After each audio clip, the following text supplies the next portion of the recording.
Hello, and welcome to episode 1 of my Kingdom Come Deliverance tutorial Let's Play series.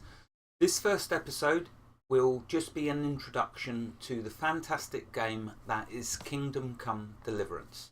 You can compare it to Skyrim, Oblivion, and The Witcher 3. In my humble opinion, Kingdom Come Deliverance is a masterpiece of software. Definitely next gen. I simply love playing this game, but action speaks louder than words, so I will try my best to show you why I enjoy playing it so much in this series. I will try to do a minimum of 2 uploads a week, hopefully much more, but we'll see. It's all time allowing with my work. Lastly, please be warned, this game has lots of swearing, sex scenes, adultery and sodomy with a goat. Welcome to the Middle Ages. Kingdom Come is on Steam and priced at £39.99 or $56.63. It was released on the 13th of February 2018 this year, so it has been out just over a little over a month. Here is a bit of what it says on the Steam store page. Kingdom Come Deliverance is a story-driven open-world RPG that immerses you in an epic adventure in the Holy Roman Empire. Avenge your parents' death as you battle invading forces, go on game-changing quests and make influential choices. And I can tell you now that that is a pretty fair summarization of the game, because you can do a lot of very cool, neat little nifty tricks, which are the mechanics of the game allow you to. And what I will do is elaborate more on that and show you the details of how you can squeeze the most out of each instance as we come across it, but only when it's relevant. So okay, let's start a new game and demonstrate why this is so fantastic. So as you can see here, you can start up to 7 different games. It might be that you'll keep one game at just before a certain bit that's really difficult to do and then move on to a new game, so you can always compare back, but it doesn't matter, you can have up to 7 different games. So I'm going to do play line 3.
God bless. Same to you.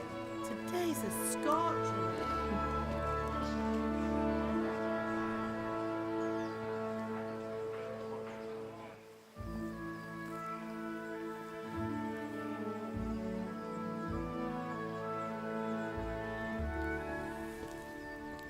Well, husband, how goes it? Good. I should get it finished today. Where on earth is Henry? I need him to run some errands. He was still sleeping when I went out. At this hour? Blue-blooded idler. Well, it looks like he was out all evening, drinking like a lord. Go and get the lazy bones up then. Quick clout round the ear should do it. Mm-hmm.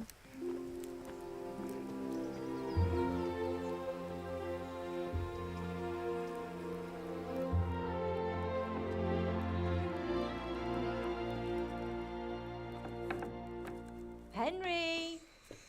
Get up now. There's work to be done. Mother. Get up or I'll come get you up, you slug of bed. Hear that? You'd better not vex him. Now get up quick. Your breakfast is on the table. Wait, what's this? Have you been... Oh, Henry. How many times have I told you about fighting? Oh, it's nothing. It's just a scratch. You've been at that sword play again, haven't you? You'd better pray your father doesn't get to hear of it. You know how he feels about it. Oh, don't worry, it wasn't that. I just scratched myself is all. Well, just don't come crying to me if you really do get hurt. Now get up, you rogue.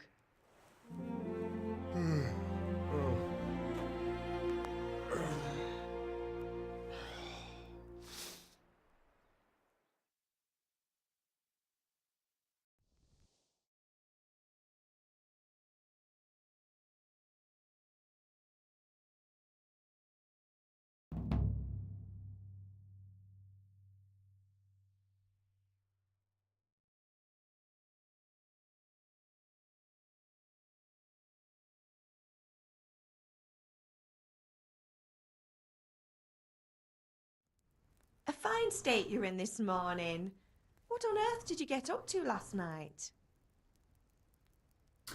Okay, so in the top left there you can see by means of the first two choices in this dialogue you will select your character's default characteristic. If you're not satisfied with them, not to worry, all characteristics can be further developed without limitations. Which is another reason why I love this game so much, because you can do all of the different stats. You're not limited, you're not restricted, you've got an open world to explore and have a ton of fun in. Okay, now the most important statistics for me personally, this is only my humble opinion, but vitality is very easy to get up with. Well, it's not quick, you don't get it up quickly, but it's easy to get up because when you run, your vitality you can get up.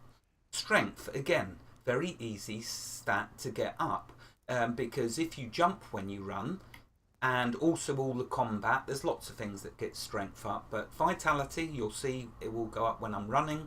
Strength will go up when I'm fighting and doing other cumbersome acts. Speech, very easy to get up because with all the merchants you will haggle, and with the peasants you will talk. All of the talking when you talk to people, and I strongly encourage you to talk to everyone in the game that you meet. That will give you speech. So what I'm getting at, long and short, agility. That's what we want to choose, because that is the slowest and most difficult to get up at the beginning of the game. And let's face it, we're right at the beginning. We're at the weakest, most vulnerable point. So I'm dancing. Dancing? With Bianca. Ah, that's why you're tired. But you'll still have to work today. Well, I've got a feeling there's something you're not telling me. And it's connected with that scratch on your hand. And that suspicious-looking character with a sword who turned up in town recently. Okay, another reason why I like to choose agility is because the higher your agility, the better the bow you can use. Now, I absolutely love hunting in this game, and the better the bow, the more damage you will do, obviously, but the more agility you will need to equip that bow. So, you have been warned. I'm going to choose agility. No, it's just Matthias was teaching me archery. Archery? Do you want to become a poacher? Have you any idea of the punishment for that? And where did you get a bow, anyway? Oh, come on. I've no interest in poaching. It's just a bit of fun. Yeah, sure. Christ, give me strength. Just don't do anything stupid. For the love of God. Promise. I promise. Okay, so now we're given these dialogue choices. Let's just quickly run through them so you can see the outcomes. Did Matthew and Fritz come looking for me? No, I haven't seen them this morning. They shouldn't be hard to find. They'll be hanging around a tavern somewhere, as usual. Good lads. Okay, so now you've got a choice on what she's saying about your friends, basically. So I'll just go with that. Or no, actually. Oh, leave it be, Mother. Let's go. Mother. You're nearly a grown man, Hal. Father will pass the forge on to you one day soon. You've been courting that Bianca for months now. Why do you have to keep wasting your time with those two layabouts? They're nothing but trouble. Right, okay, so let's do... do you need any help? What a good lad, what a good son I am. Do you need me to do anything, Ma?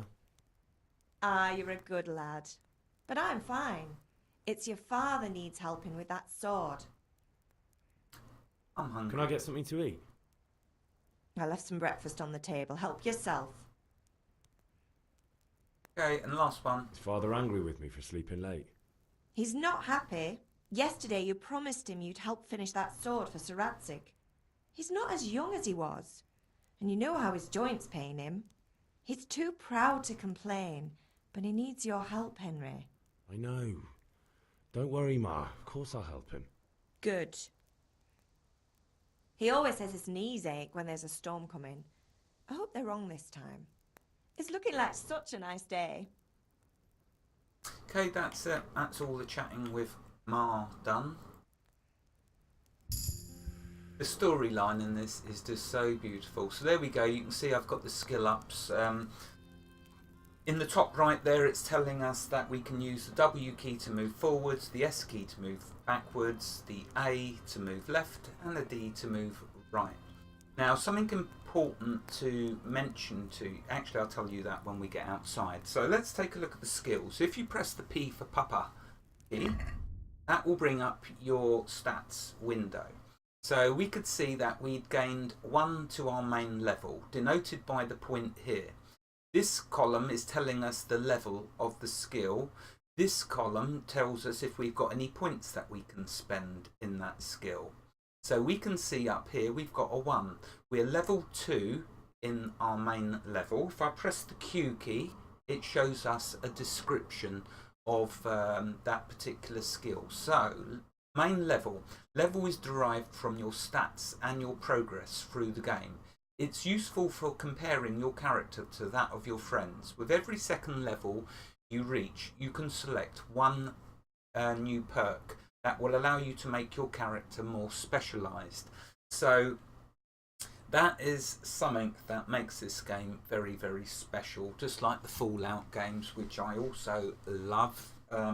With perks, that's this point here. So we've got 1 perk point. If I click this over here to expand, you will see that a certain amount of them are unlocked, but there are a load more which as we level up we will get to. For example, Cloak and Dagger, I press the Q key, you'll see it tells us we need a minimum level of 8 in order to learn that skill.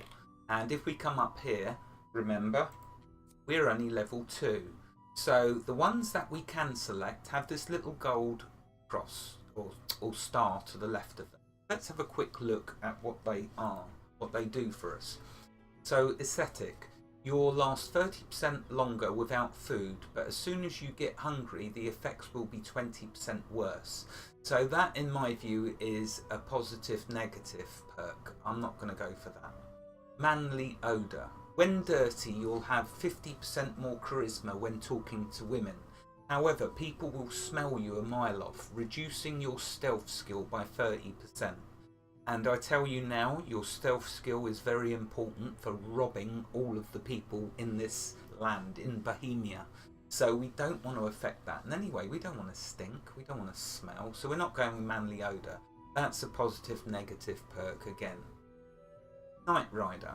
Your stamina will regenerate 20% faster at night, but 10% slower during the day. Positive negative, we don't want that. Scout 1. Slightly increases the sight distance of fast travel and also the chances of evading by 10%. That's a positive perk, that's the one I'm going to go for. But let's just show you the last. Wanderer. You grew up in an impoverished condition, so comfort of beds is inverted for you. The worse the bed, the better you sleep, and vice versa. So in towns you will sleep with this perk enabled. In a town you're not going to sleep well in its beds. In the wilds you're going to sleep much better because it'll be rougher beds. That's a positive negative, we don't want that. So let's go with Scout 1. To enable it, you can see down here it says press E to learn, and then E once more to accept. There we go. Now what that's going to do for us, like it tells us, when we do fast travel across the map, we will see it will increase the sight around us as we're walking along, plus random encounters. It will help us evade them by 10%. So trust me when I tell you that's a good thing. Right, okay, so there we go. Now down here you have the different skills. This village that we're starting in is a training ground. Do not make the mistake of rushing through the main quest, which will take you out of the village. Yes, at the moment we are not free to explore the lands, but that's very good because it gives us an ideal opportunity to train up our strength and some of the skills that we get. So let's work our way across. In the first column you've got all your stats which you're normally used to, but it does have the addition of, there's your main strength, agility, vitality, speech. Let's just quickly show these. So strength defines how well a character can handle physical challenges. The more strength, the less depletion of stamina when wielding heavy weapons. So that only applies to the heavy weapons. If you're using a light weapon, this won't apply. And the more powerful your attacks. Each level up of strength also significantly increases your carry capacity of your inventory, as well as influencing how fast you can sprint with a heavy load. So bear in mind what that's telling you there is if you do go a little overweight you can still sprint, but if you go too overweight you can't sprint any. Strength is increased primarily by combat, but I'm going to show you a very cool way of getting your strength up. Moving on, agility. Agility is a measure of speed, movement and nimbleness. And an agile character not only moves faster but is also better at evading strikes, can skillfully wield more sophisticated weapons such as sabres, and is more skilled at archery. That's why we want agility. Agility is in turn will also increase agility. So it's giving us a little tip there, a little clue that using archery is how we can get our agility skill up. You get agility perk points at every other 4th level. So the different skills, you'll notice, will be different amounts of level ups to get a new perk point. Okay, vitality. Vitality determines how much a character can endure. The more vitality, the more stamina, the faster it regenerates, the longer the character lasts without getting tired, and the longer he can run. Running, surmounting obstacles, so that's jumping over them, and surviving combat enhance vitality. You get vitality perk points at every 3rd level up and then at level 20. And lastly, I'm only going to go through these first 4 for now, the rest we'll cover as they become relevant. Speech. Speech gauges the character's ability to talk his way out of a situation. It is improved by talking to people in successful persuasions, i.e. haggling, if you can get the price cheaper. As a result, a good speaker can settle many conflicts before they even arise, haggle better or disconcert a foe he wouldn't be able to overcome in combat. You get speech perk points at every 4th level up. So there we go, that's the first 4. Like I say, we'll talk about the rest because there is lots of skills in this and they're all fun. All of them are fun. So we'll cover this as it becomes relevant, otherwise the episode will end here just in there without me doing anything. Right, the first thing very important to be aware of is your nourishment. You need to make sure you eat and keep it up as high as you can. If you go over 100, you will lose a few stamina points. Nothing to worry about. It only affects if you're going to want to run for a long time or combat. So for now though, we just want to get it up as high as we can. Fortunately, Ma has given us some food in this pot over here. If we press the E key, E. Now, if we look at my nourishment, you'll see it's gone up by 25 points. Okay, so luckily though, Ma has also left us a load of food. So we're going to grab it. We're going to grab everything. In fact, I'm going to play my character just like Sir Edmund Blackadder.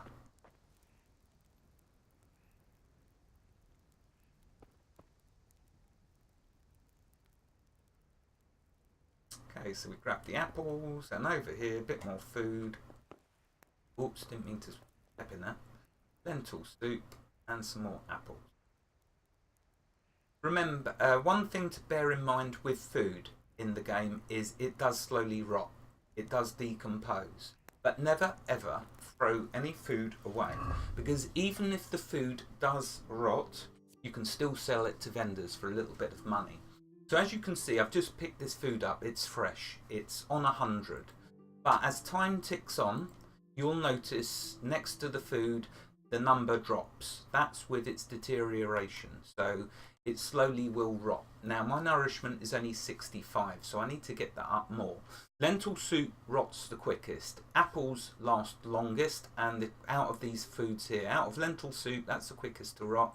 Cheese lasts a nice amount of time, so does apples. But apples aren't very filling, whereas the cheese is much more. If we do the Q key, you'll see here, it gives us now, for the lentil soup, we'll get 8 nourishment. So that will go up by 8. Foods and the potions have, some will give you positive stats, some will give you positive and negative.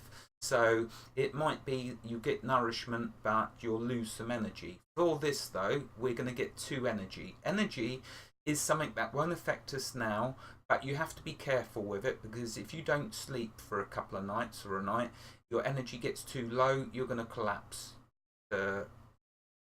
onto the ground. Not good. So always keep an eye on your energy, but in the early stages of the game, that's not a problem.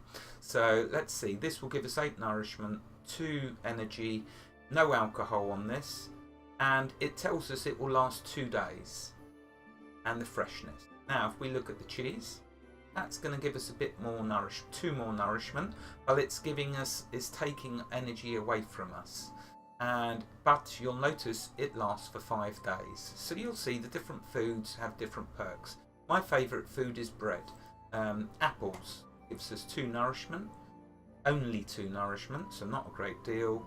It actually heals us, apples do, for 2 points. So not to be sniffed at if you had a barrel full of apples. And it lasts 5 days, so the same as cheese.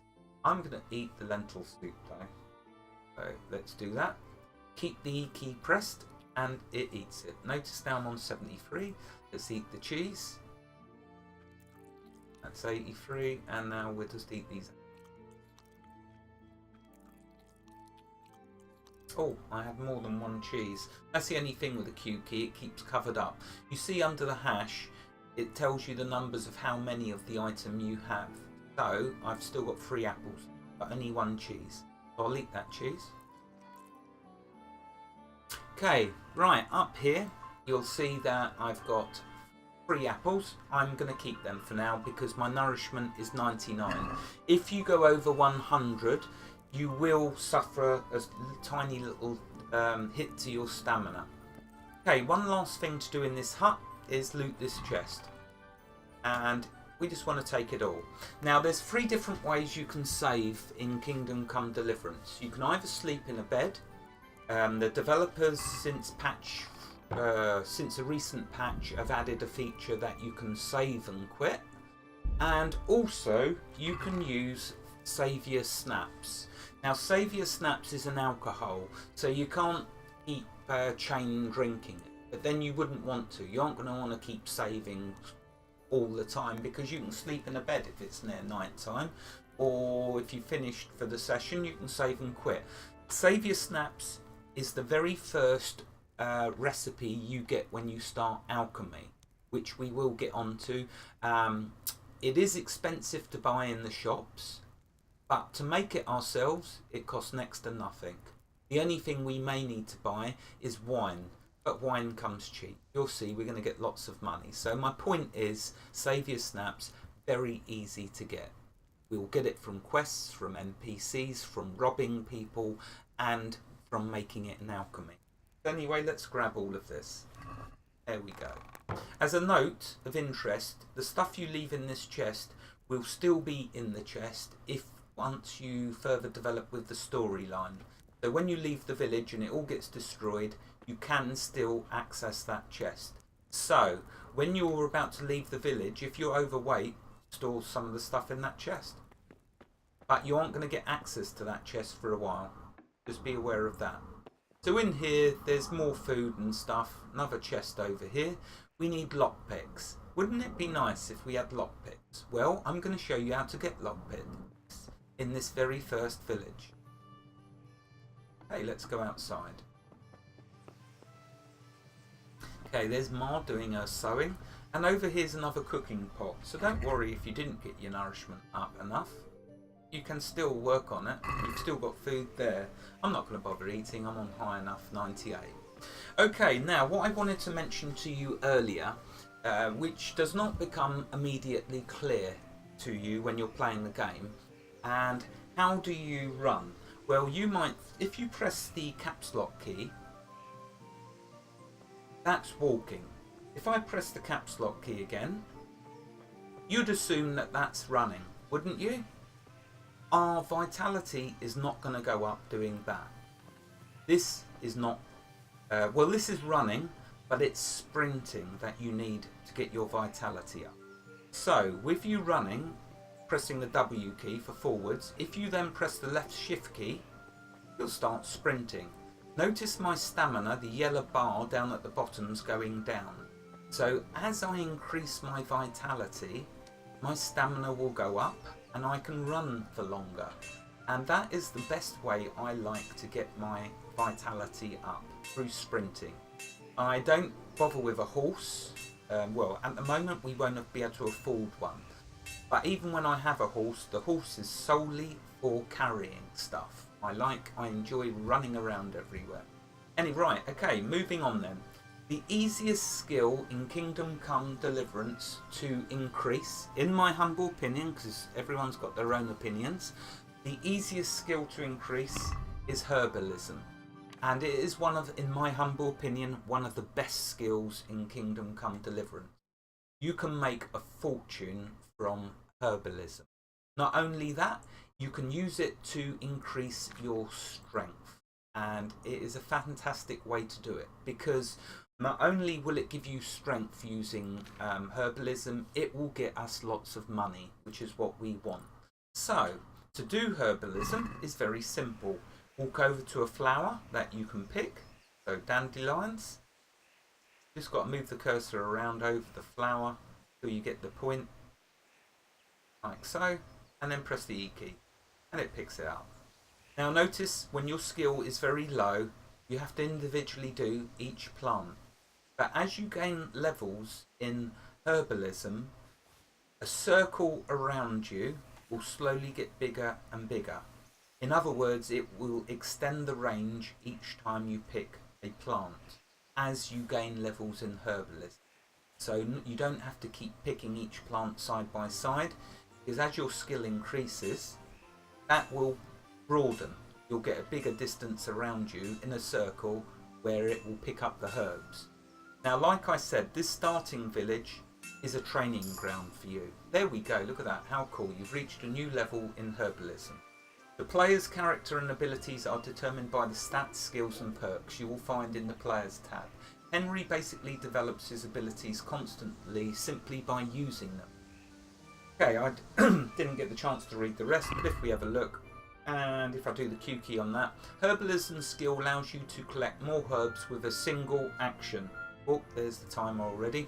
This means that you are able to gather plants more quickly and easily. So that's just what I was saying to you. You'll see it gets a breeze as we level this up. This will be the first skill in the game that I max. Now, when the first playthrough I done of Kingdom Comes, I got this skill to 15 before I even left this starting village. I would recommend you to, not to get the skill as high as you can, but to pick enough herbs that you get all of the gold from all of the vendors in this village. We're going to need money, lots of money. And the best way to do it before you go running off completing all the quests is to just slow it down and enjoy this game by picking lots of herbs, going to the vendors, which hopefully we'll get to in the next episode, and emptying them of all their gold, because then we will be in a much better position. In the medieval world, it was all about how rich you looked, how well-to-do you were. So the more wealth you have, the better you can dress. That way you will influence people better. When we're out in the wilds, we can take all our clothing off and run around like a naked lunatic, and that works in our favour because we want to be dirty and looking nasty out in the wilds. Anyway, that's enough. The time has gone. I'm going to end the episode here, and I'm going to pick a ton of herbs. And then in the next episode, we will go talk to Pa. Wherever you are in the world, God bless you, and keep every last one of you safe. Thank you for watching, and have a fantastic day. Goodbye.